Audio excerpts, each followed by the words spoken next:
বিয়ানাম কামিনী কাঞ্চন কুঞ্জলতা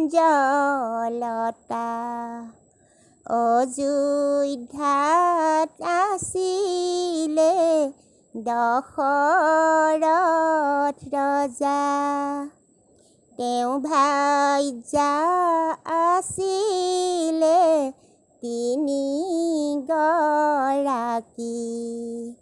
কৌশল্যা, কইকেয়ী, সুমিত্ৰা ৰাণী। কইকেয়ী চালনা কুৰ্বুদ্ধিমতে, ৰামক 14 বছৰ বনবাস দিয়ে।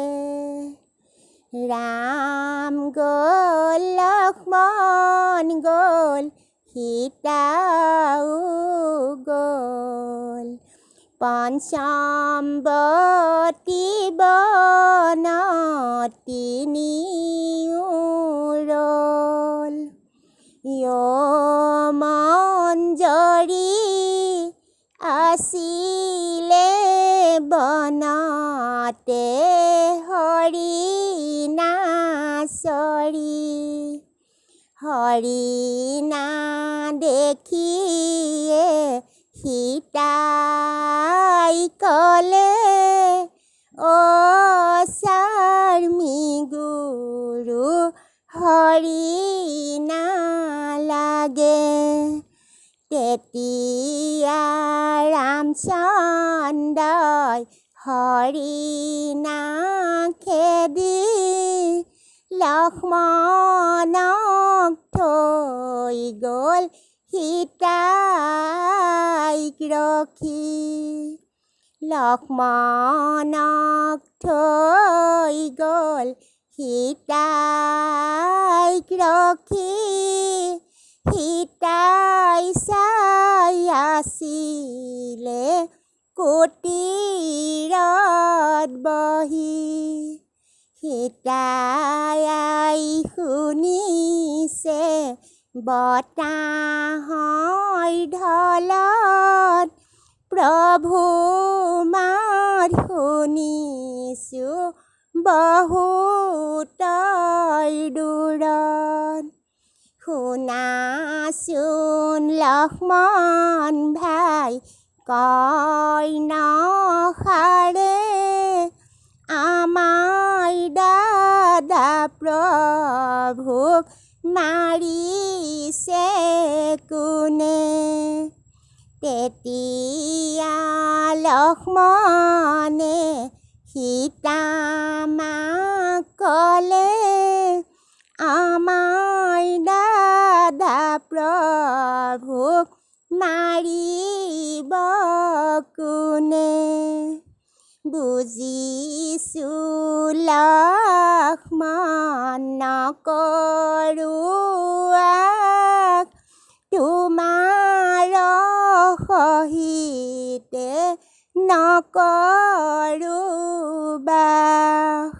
তেতিয়া লক্ষ্মণে নমস্কাৰ কৰি আঁচপাৰি দিছোঁ মই নহবা বাহি।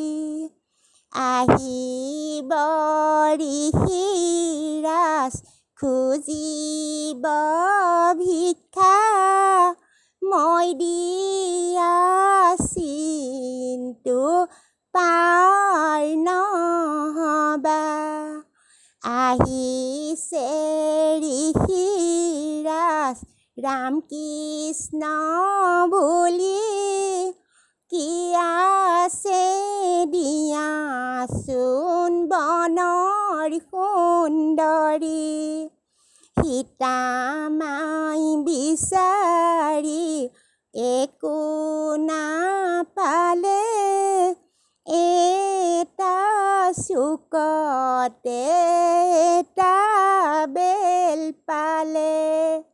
বেলটো হাতত লৈ ঋষিকে মাতে ওলোটাই ঋষিয়ে সীতাকে ক'লে আহাচোন আই মাতৃ এখোজ আগবাঢ়ি আহিছোঁ ঋষি মই বহুত খোজকাঢ়ি সীতাই কোমল মন অন্তৰত ৰ'ল এখোজ দুখোজ কৰি তিনি খোজ গ'ল তিনি খোজ যাওঁতেনে চীন পাৰ হ'ল দুষ্ট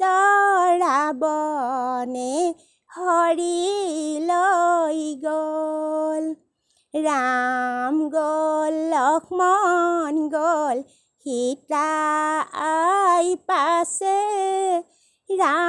ৰাৱণক বধ কৰি সীতা আই কানে ৰাম গ'ল লক্ষ্মণ গ'ল সীতা আই পাছে ৰাৱণক বধ কৰি সীতা